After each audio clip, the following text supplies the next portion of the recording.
அஸ்ஸலாமு அலைக்கும். Welcome to Shala's recipes. கோதுமை மாவு வச்சு ஒரு சூப்பரான ஸ்வீட் தேங்க பண்ண போகிறோம்.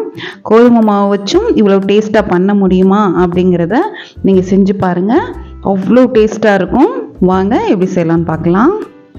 ஒரு மிக்சிங் பவுலில் 1 கப் கோதுமை மாவு, 1 டேபிள் ஸ்பூன் வெள்ளை எள்ளு இல்லைன்னா கருப்பு எள்ளு கூட நீங்கள் சேர்த்துக்கலாம், 1 டீஸ்பூன் உப்பு, 3 டேபிள் ஸ்பூன் ஆயில் சேர்த்துருக்கேன்னா ஆயிலுக்கு பதிலாக நீங்கள் நெய் கூட சேர்த்துக்கலாம், நல்லாயிருக்கும். இப்போ எல்லாத்தையும் சேர்த்து கையில் இந்த மாதிரி மிக்ஸ் பண்ணிக்கோங்க. இப்போ கொஞ்சம் கொஞ்சமாக தண்ணி சேர்த்து சப்பாத்தி டோ மாதிரி நம்ம பிசைஞ்சுக்கிடலாம். இந்த மாதிரி சாஃப்டாக இருக்கணும். இப்போ மூடி வச்சுருங்க. இந்த பூரிக்கு மேலே அப்ளை பண்ணுறதுக்கு 1/4 கப் கோதுமை மாவு, 3 டேபிள் ஸ்பூன் ஆயில் சேர்த்து நல்லா மிக்ஸ் பண்ணி ஒரு க்ரீமியான கன்சிஸ்டன்சிக்கு கொண்டு வந்துடுங்க. இந்த மாதிரி இருக்கணும். இது ஒரு ஓரமாக இருக்கட்டும். இப்போ நம்ம சுகர் சிரப் தயார் பண்ணிடலாம். 1/2 கப் சுகர், 1/2 கப் தண்ணி சேர்த்து சுகர் கரைஞ்சா போதும். இப்போ இதில் கொஞ்சமாக குங்குமப்பூ, இது ஆப்ஷன் தான், வேணான்னா விட்டுடலாம், சேர்த்தா நல்லாயிருக்கும். சுகர் சிரப் நமக்கு தயாராகிடுச்சு. நம்ம பிசைஞ்சு வச்சுட்டோவை கவுண்டர் டாப்பில் நல்லா அந்த மாதிரி அழுத்தி உருட்டிக்கங்க, விரிவுகள் இல்லாமல். இப்போ சின்ன சின்ன பீஸாக நம்ம கட் பண்ணிக்கலாம். இந்த மாதிரி கட் பண்ணுறனால உருண்டைகள் நமக்கு கிடைக்கும். ஒரு பீஸ் எடுத்து நல்லா அந்த மாதிரி உருட்டிக்கங்க. கொஞ்சமாக கோதுமை டஸ்ட் பண்ணிக்கங்க. சின்னதாக பூரி ஷேப்பில் நம்ம தேய்ச்சிக்கலாம். ஃபஸ்ட்டு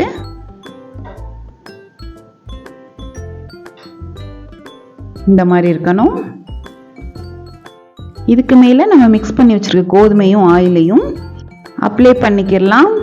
இந்த மாதிரி பண்ணுறனால நல்ல ரிச்னஸ் கொடுக்கும், சாப்பிட்றதுக்கும் நல்லா கிறிஸ்பியாக இருக்கும். இப்போ அடுத்த லேயரையும் மேலே வச்சு கொஞ்சமாக கோதுமை மாவு டஸ்ட் பண்ணிக்கங்க. இதே மாதிரி நம்ம எல்லா லேயரையுமே தயார் பண்ணிக்கலாம்.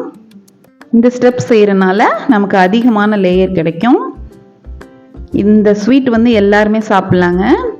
ரொம்ப அதிகமாக திகட்டுற அளவுக்குனா ஸ்வீட் இருக்காது, லைட்டான ஸ்வீட்டாக இருக்கும். சாப்பிட்றதுக்கும் நல்லா கிறிஸ்பியாகவும் இருக்கும்.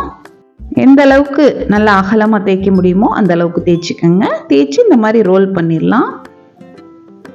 ரொம்ப ஈஸியான ஸ்டெப்புங்க, சாப்பிட்றதுக்கு அவ்வளோ டேஸ்ட்டாக இருக்கும்.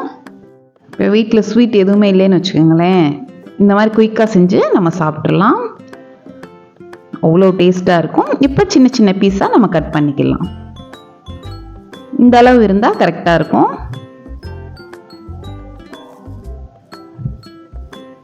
பாருங்க உள்ள லேயர் எவ்வளோ அழகாக வந்திருக்குன்னு. எந்த அளவுக்கு லேயர் வருதோ சாப்பிட்றதுக்கு நல்லா கிறிஸ்பியாக இருக்கும். இப்போ இதை ஆயிலில் நம்ம பொரிச்சு எடுத்துடலாம். ஆயிலை வந்து மீடியம் ஹீட்லேயே வச்சுக்கோங்க. ஏன்னா உள்ளே வந்து நம்ம மடக்கி மடக்கி வச்சுருக்கனால லேயர் அதிகமாக இருக்கிறனால நமக்கு குக் ஆகாது. அதனால் மீடியம் ஹீட்டில் வச்சே வேக வச்சுக்கோங்க. நல்லா கோல்டன் கலர் வர்ற அளவுக்கு குக் பண்ணிக்கிடலாம். இது கோதுமை மாவில் பண்ண மாதிரியே இருக்காது, சாப்பிட்றதுக்கு பாதுஷா மாதிரி இருக்கும். அவ்வளோ டேஸ்ட்டாக இருக்குங்க. கண்டிப்பாக ட்ரை பண்ணி பாருங்கள். இப்போ இந்த அளவு குக்கானா போதும், நம்ம எடுத்துடலாம். இதை எடுத்து சுகர் சிரப்பில் நான் அப்படியே சேர்க்க போகிறேன். சுகர் சிரப் சூடாக தாங்க இருக்குது. சேர்த்துட்டு உடனே நம்ம மிக்ஸ் பண்ணி எடுத்துடலாம். அவ்வளோதான். இப்போ நம்ம சர்வ் பண்ணிடலாம். கோதுமை மாவில் நம்ம சூப்பரான ஸ்வீட் தயார் பண்ணியாச்சு. கண்டிப்பாக ட்ரை பண்ணி பாருங்கள், எல்லாருமே விரும்பி சாப்பிடுவாங்க.